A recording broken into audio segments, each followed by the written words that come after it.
Tapi kalau dengan wakaf ada 3 tuh.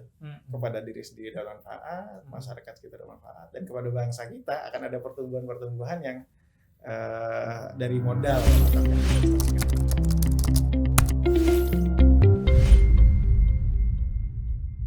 Assalamualaikum Sobat Bangga Wakaf. Kita bertemu kembali di kanal YouTube Bangga Wakaf, kanal edukasi wakaf produktif yang akan berbagi beragam informasi dan cerita sukses program-program wakaf produktif dari berbagai nazir wakaf terpercaya.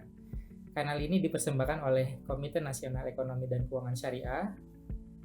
Kanal ini semata hadir dalam rangka mendukung penguatan, pemahaman, kesadaran, dan gerak langkah kita membangun wakaf untuk ekonomi nasional yang lebih hebat. Wakaf pastinya dari umat, oleh umat, untuk sebesar-besarnya kemaslahatan umat. Saatnya kita bangga wakaf. Alhamdulillah, kita lanjutkan ya Pak untuk program dari wakaf Nazir Wakaf Yayasan Mandiri Ahmad Insani. Tadi bisa diceritakan Pak program wakaf Nazir? Ya. YMAI ya Pak. Ya, kita biasanya bilangnya My Foundation. My Foundation ya, oke siap. Lebih ini ya, mudah. Iya, program wakaf kita yang lain yang produktif ada program wakaf sakti di pesantren Al-Ittifaq di Ciwidey, Bandung. Awalnya memang intervensinya adalah program pemberdayaan ekonomi berbasis pesantren. Pesantren Ittifaq ini menarik karena pesantren yang kemudian mengembangkan lingkungan sekitarnya dengan agroindustri. Kita awalnya juga maksudnya ZIS dulu, gitu. Apa sudah berapa lama ya Pak? Tahun berapa mulainya? Kalau dari ini juga dari 2017. Okay. Dari awalnya kita membantu pesantren, kemudian masuk ke program pemberdayaan ekonominya. Di sana itu kebetulan pesantren Al-Ittifaq ini mensuplai supermarket besar dengan sayuran, dengan hasil kebun, gitu kan. Mereka berkebun dan juga beternak. Di sana itu ada kambing, ada sapi. Dan MAI awalnya juga bekerja sama program untuk membuat program biogas. Jadi ada hasil kotoran kambing itu, kemudian dibuatkan fasilitas biogas untuk keperluan di pesantren. Nah, seiring waktu karena melihat dari sisi bisnis si pesantren ini cukup baik dan juga menjadi pesantren percontohan, kami berwakaf melalui pembelian sapi yang kemudian dipelihara di sana dan kemudian nanti dijual untuk mendapatkan keuntungan. Awalnya dari 6 sapi, ada 6 sapi limusin yang besar-besar itu. Dan targetnya sebenarnya selain memang untuk kegiatan konsumsi, kan biasanya lembaga seperti kami ini juga kalau waktu kurban gitu ya, itu memerlukan hewan kurban. Nah, ini juga salah satunya untuk memenuhi kebutuhan itu. Yang kedua adalah kegiatan program ketahanan pangan. Nah, itu juga yang menjadi perhatian untuk program wakaf sapi. Nah, dari 6 sapi ini rencananya menurut perhitungan itu menjadi 9 ekor. Dari 6 kemudian dijual, keuntungannya kemudian dibelikan lagi sapi lagi, sehingga kedepannya sapinya bertambah banyak, bisnisnya bertumbuh juga. Jadi tidak dalam proses breeding gitu ya Pak? Iya, jadi lebih ke pembesaran. Pembesaran dijual, kemudian hasilnya dibelikan lagi, dibesarkan lagi seperti itu. Memang menantang sih kalau kemarin ini kan karena ada wabah PMK ya. Alhamdulillah sih sapinya sehat dan cuma kemarin kita batasi nggak lintas kota. Jadi tetap di sana gitu. Kalaupun ada yang berminat untuk membeli, langsung dipotong di sana dan dibagikan. berarti dari awal sudah 6 ekor sapi Pak, 6 atau ekor. 6 ekor, dan saat ini masih dalam proses penggemukan. Iya Mas. Oke. Rencana nanti dijual kemudian bertambah lagi, Iya. dan nanti dijual lagi bertambah lagi. Betul.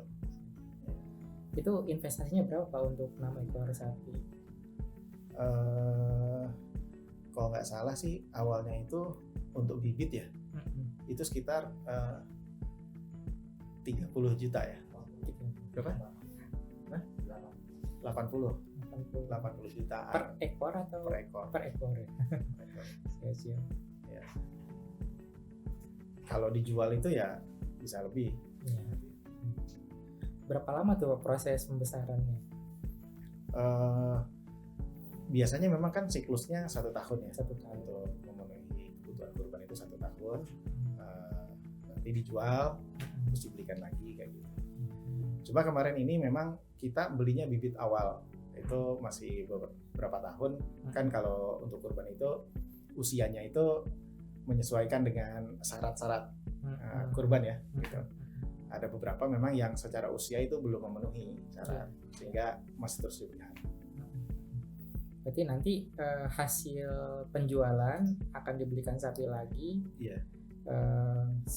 Terus begitu Pak. Terus begitu. Atau nanti atau dari hasil penjualan itu ada sebagian disisihkan untuk. Ya tentu dengan menggunakan prinsip-prinsip wakaf. Jadi ada yang dikembangkan lagi menjadi aset wakafnya. Ada keuntungannya yang juga digunakan untuk mauquf alaih. Nah, mauquf alaihnya juga nggak jauh-jauh ke sana juga, ke program-program pesantren, kesantrian dan yang ada di pesantren di sana. Ada berapa jumlah orang yang di pesantren itu Pak, mulai dari SDM sampai santri? Saya spesifik nggak terlalu detail ya, tapi lumayan besar sih memang, dan ini juga pesantren yang udah cukup lama juga. Sekarang sudah diteruskan generasi kedua karena pimpinannya sudah wafat gitu kan. Iya. Sudah lama ya. Sudah lama. Tapi yang saya pernah ke sana itu pesantren ini juga kayak membentuk semacam himpunan pengusaha muda berbasis pesantren, entah namanya saya lupa namanya apa itu.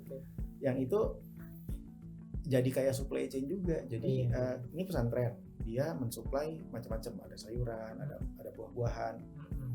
Ketika pesantren itu lahannya kurang, itu dia tidak sepenuhnya nanam di situ. Dia kerjasama dengan pesantren lain, dikapasitasi lagi oleh teman-teman yang di pesantren ini, sehingga akhirnya hasil daripada kebun itu masuk lagi ke sini. Kemudian disuplai melalui koperasi yang ada di pesantren itu ke fresh market yang ada di kota. Gitu. Jadi akhirnya dari satu pesantren berkembang ke pesantren lain. Yang berdekatan ya Pak ya? Yang berdekatan, bahkan ada yang berjauhan. Ada yang berjauhan juga. Misalnya ada buah melon gitu. Karena buah melon itu harus di tempat yang agak panas. Itu di Lampung. Bukan di daerah dingin kayak di Ciwidey. Iya. Nah, di sana ditanam, dikirim, akhirnya tinggal dikirim kemudian ke supermarket itu. Nah kita melihat potensi ini juga gitu. Nah awalnya tapi kita masuk dengan sapi. Siap. Selain dengan pesantren, ada kerjasama dengan pemerintah, masyarakat sekitar atau stakeholder lain? Stakeholder lainnya melalui mediasi pesantren itu. Jadi kita dari MAI dengan pesantrennya aja. Oke, siap. Baik, teman-teman sobat Bangga Wakaf, ada tadi ya program produktif peternakan ya Pak ya, di pesantren di Bandung ya Pak. Bandung. Kalau dari Jakarta berapa jam tuh Pak ke sana kalau kita mau lihat? Lumayan ya jarak Jakarta ini kan daerah Bandung Selatan ya, daerah Ciwidey itu. Kira-kira 2-3 jam. 2-3 jam. Tempatnya di sana juga ada guest house juga. Jadi kalau misalnya mau datang wisata, nginep, belajar di sana, dikembangkan itu. Itu milik pesantrennya Pak, milik pesantren. Iya.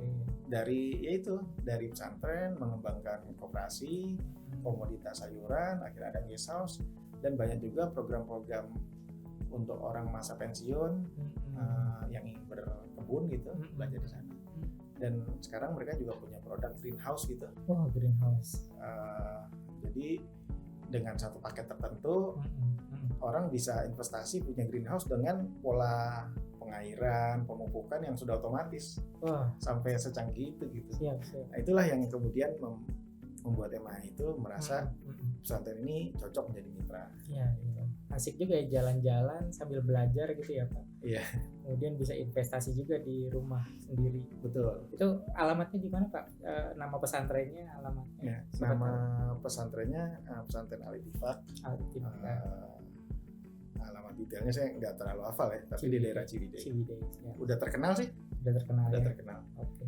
Jadi kalau mau ke wisata ke Kawah Putih tuh, atau di situ Patenggang itu, nah sebelumnya itu ada pasti melewati itu pesantren Al-Ittifaq itu. Oke, siap. Seru juga ini Sobat Bangga Wakaf, jika ada waktu dan kesempatan bisa main ke sana ya untuk belajar sambil jalan-jalan. Agroindustri apa ya? Agroindustri. Dan lengkap kayaknya ya itu. Lumayan. Ada peternakan, pertanian dan lain-lain. Tantangannya apa Pak? Pengelolaan wakaf di sana. Yang terpenting adalah MAI itu selalu melihat bahwa kegiatan ekonomi itu harus ada off-taker-nya. Okay. Tantangannya kadang-kadang kan kalau ada intervensi program ekonomi sudah berhasil memproduksi, tapi off-taker-nya nggak ada gitu, sehingga pemasarannya bermasalah. Nah, ketika kita lihat ada off-taker berarti sudah terbangun sebuah ekosistem bisnis.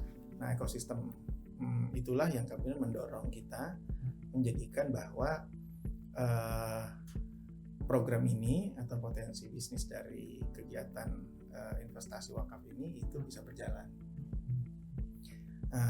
Di pertanian ini memang awalnya dengan Al-Ittifaq, tapi kami juga mengembangkan juga, tapi saat ini dengan ZIS itu di daerah Pamarican Ciamis. Itu beras dan berkolaborasi dengan rice mill unit atau penggilingan padi yang dibangun oleh CSR-nya Bank Mandiri. Oke, kerjasama dengan CSR. Jadi CSR sama-sama mandiri ya Pak ya? Sama mandiri. Dan memang dari Mandiri sendiri ingin membangun sebuah ekosistem. Ekosistem kan ada KUR ya untuk petani. Ya. Nah, ternyata banyak juga petani-petani yang belum bankable untuk mendapatkan pembiayaan KUR dari Bank Mandiri. Betul. Di saat itulah maka kita masuk dari MAI dengan menggunakan skema dana sosial. Awalnya memang intervensinya zakat karena yang duafa memang yang kita berikan permodalan awal dalam bentuk pupuk, bibit dan sebagainya, yang off-taker-nya langsung di rice mill ini. Oke. Nah, kami melihat bahwa perputaran bisnisnya itu bertumbuh. Nah, maka cukup cocok nanti itu juga akan kita kembangkan dengan menggunakan dana wakaf. Oke. Dan kebetulan dari sisi Bank Mandiri sendiri, karena ada amanah CSR-nya itu, selain di Pamarican juga akan membangun di tempat-tempat lain. Ada di rencana itu ada di yang Kebumen ini sudah kolaborasi antara Bank Mandiri dengan Pertamina. Kemudian nanti ada di Jembrana di Bali dan di Deli Serdang. Nah, kalau ini banyak, kemudian kita bisa masukkan dana investasi wakafnya akan menjadi sebuah ekosistem juga di sisi bisnis pertanian. Nah, ini wakaf untuk penguatan program ya Pak. Wakaf. Baik Pak, kalau misalnya ada nazir wakaf lain yang ingin bergerak juga dalam wakaf peternakan ini, sarannya bagaimana Pak? Iya, sarannya memang harus kolaborasi dengan ahlinya, karena ini kan makhluk hidup ya. Ada resiko. Ya memang semua bisnis ada resikonya. Nah, terutama di makhluk hidup itu, ya kalau kemarin kan misalnya wabah PMK, kemudian faktor kematian. Jadi memang harus betul-betul dihitung sehingga akhirnya nilai wakafnya tidak berkurang. Nah, itu sih. Dan memang kami juga menyadari sebagai nazir atau lembaga sosial ini kan kompetensinya memang secara bisnis spesifiknya itu nggak terlalu menguasai, maka harus betul-betul memilih mitra yang tepat. untuk bisa berkolaborasi. Siap. Saran Pak untuk masyarakat dan teman-teman sobat Bangga Wakaf nih yang ingin berwakaf produktif nih Kak. Iya, kami melihat bahwa ada kecenderungan di masyarakat modern saat ini ingin berinvestasi. Apalagi kalau anak muda sekarang dengan digital gitu ya, pakai handphone bisa beli reksadana 100.000 reksadana, atau dulu maraknya kripto gitu kan. Nah, kita sebagai seorang muslim itu punya satu model namanya wakaf, dan bentuk akadnya tuh pun juga nilai manfaatnya ada yang bisa memang sepenuhnya untuk umat, ada juga yang bisa kembali kan. Dan sebenarnya nah ini juga menarik juga bagi kami di dunia filantropi tapi berbasis bank gitu kan, untuk bisa mengembangkan ini. Jadi sarannya adalah niat berinvestasi, tapi jangan lupakan juga nilai untuk akhiratnya gitu. Karena dengan berwakaf, insya Allah kita bisa memberikan manfaat kepada diri kita, kepada sekitar kita, dan juga pertumbuhan ekonomi kepada bangsa. Jadi ada 3 tuh. Kalau investasi yang sifatnya full komersil mungkin untuk diri gitu ya, untuk dapat return ya, gitu kan. Tapi kalau dengan wakaf ada 3 tuh, kepada diri sendiri ada manfaat, masyarakat kita ada manfaat, dan kepada bangsa kita akan ada pertumbuhan yang dari modal wakaf yang diinvestasikan itu, sehingga lebih banyak lagi kesejahteraan yang bisa kita bangun. Luar biasa. Makasih Pak Erwin, sangat menginspirasi teman-teman sobat Bangga Wakaf. Dengan berinvestasi wakaf, tadi kita sudah memberikan 3 kontribusi ya Pak ya. Kalau berinvestasi komersil hanya untuk diri kita sendiri. Teman-teman, mungkin cukup Pak, karena waktunya sudah sudah terbatas. Terima kasih banyak Pak Erwin. Buat teman-teman sobat Bangga Wakaf, jangan lupa like, komen, dan subscribe channel ini. Klik lonceng dan perluas kebermanfaatan ini melalui fitur share di bawah ya. Mari kita bersama bangun kebaikan wakaf dari umat, oleh umat, untuk umat. Saatnya kita bangga wakaf. Wassalamualaikum warahmatullahi wabarakatuh. Waalaikumsalam.